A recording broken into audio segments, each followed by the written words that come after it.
সুপ্রিয় শিক্ষার্থী বন্ধুরা, আশা করি তোমরা ভালো আছো। আমিও ভালো আছি। আজকে আমি তোমাদের সামনে অষ্টম শ্রেণীর বীজগণিত নিয়ে আলোচনা করব। তো অষ্টম শ্রেণীর বীজগণিতের মধ্যে আজকে আমরা যে বিষয়টা আলোচনা করব তা হচ্ছে বর্গ কিভাবে নির্ণয় করা হয়, তা আমি আজকে তোমাদের সামনে ভিডিও ক্লাসের মাধ্যমে দেখাবো। তোমাদের মধ্যে অনেকের গণিতে একটা ভীতিকর বা কঠিন বিষয় হিসেবে মনে হয়, আসলে কিন্তু গণিত কঠিন বিষয় নয়। আর গণিত মানে অবশ্যই তোমরা জানো কিছু সূত্র জানতে হবে, আর গণিত মানে অবশ্যই কিছু বেসিক জানতে হবে। তোমাদের যদি বেসিকটা ক্লিয়ার থাকে তাহলে দেখবে যে গণিত বুঝতে কোনো সমস্যা আসছে না। এই জন্য আমি বলবো, আমরা এই ভিডিওটি না টেনে তোমরা যদি শুরু থেকে শেষ পর্যন্ত ধৈর্যের সাথে মনোযোগ সহকারে যদি দেখতে থাকো, আশা করি তোমরা বুঝতে পারবে। আর সেই সাথে আজকে আমি তোমাদের সামনে এখন যে অঙ্কটি ভিডিও ক্লাসের মাধ্যমে দেখাবো তা আমি এখানে বোর্ডে লিখে রাখছি। ax - by এত এর বর্গ নির্ণয় করব। এটা আসছে, এখন আমাদের সূত্র প্রয়োগ হবে a - b whole square, a square minus 2ab plus b square. এই মুহূর্তে যাদের সূত্র এখনো জানা নেই, আমি তাদের জন্য জানার জন্য সুবিধার জন্য আমি এখানে ডান পাশে লিখে রাখছি। দেখো, তোমরা এখানে দেখতে পারো a - b whole square equal a square minus 2ab plus b square. তাহলে আমরা এটাকে লিখতে পারি এত এর বর্গ কিভাবে, ax - by স্কয়ার।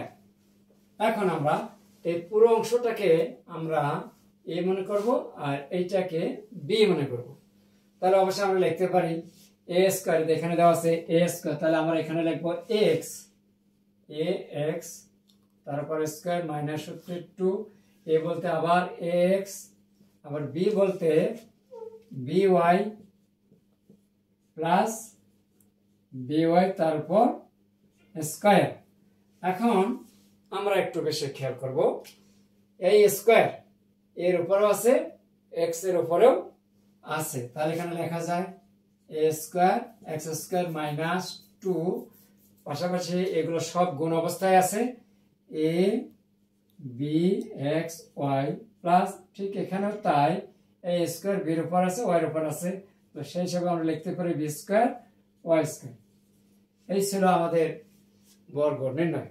তাহলে আশা করি তোমরা বুঝতে পেরেছো। এরপর আমি আরেকটা অঙ্ক তোমাদের সামনে আমি দেখাবো।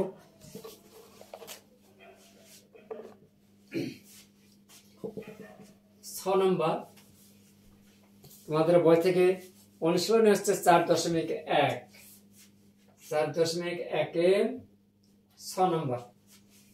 পুরোটা মুছে দেই।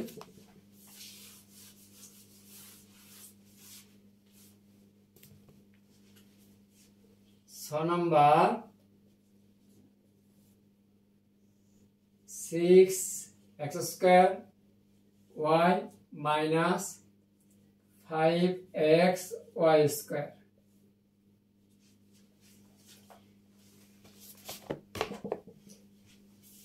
এখন আমরা প্রয়োগ করব a - b হোল স্কয়ার সূত্র। তাহলে প্রথমে আমরা 6x স্কয়ার y কে আমরা পুরোটাকে আমরা a মনে করব, 6x স্কয়ার y তারপর স্কয়ার মাইনাস সূত্রে 2, 6x স্কয়ার y b হচ্ছে 5x y, এখানে ছিল y square, x y square plus 5x y square তারপর স্কয়ার।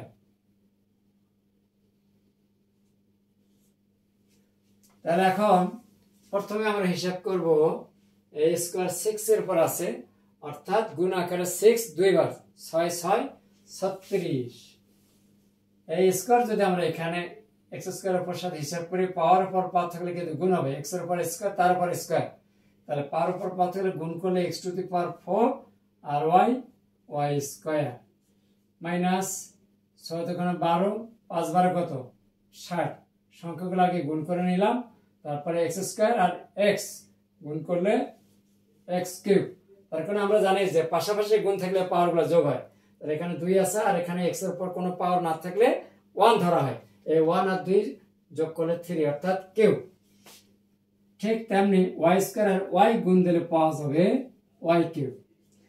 স্কোয়ার যদি 5 এর উপর আসে তাহলে কত লেখা যায় 25x ওয়াই স্কোয়ার, তার উপর স্কোয়ার লেখা যাবে ওয়াই টু দি পাওয়ার 4। এই ছিল আমাদের আজকের এই বর্গ নির্ণয়। এর সাথে আমি আরেকটা অঙ্ক দেখা দেবো আর কি।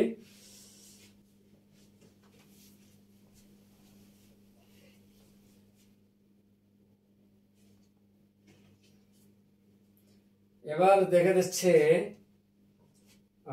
প্রায় সেম একই আকৃতির অঙ্ক। ইউ নাম্বার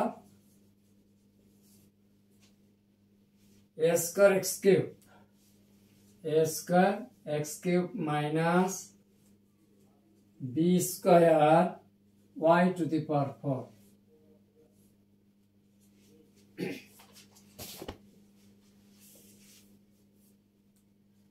এখন প্রথম অংশকে এটাকে আমরা a মনে করব আর এটাকে b মনে করব। 2 নম্বর সূত্র, a মানে ধরো স্কয়ার সমান a square minus 2ab plus b square. তাহলে এখানে a বলতে কি লিখবো a স্কয়ার x কিউব তার উপর স্কয়ার মানে সূত্রে 2।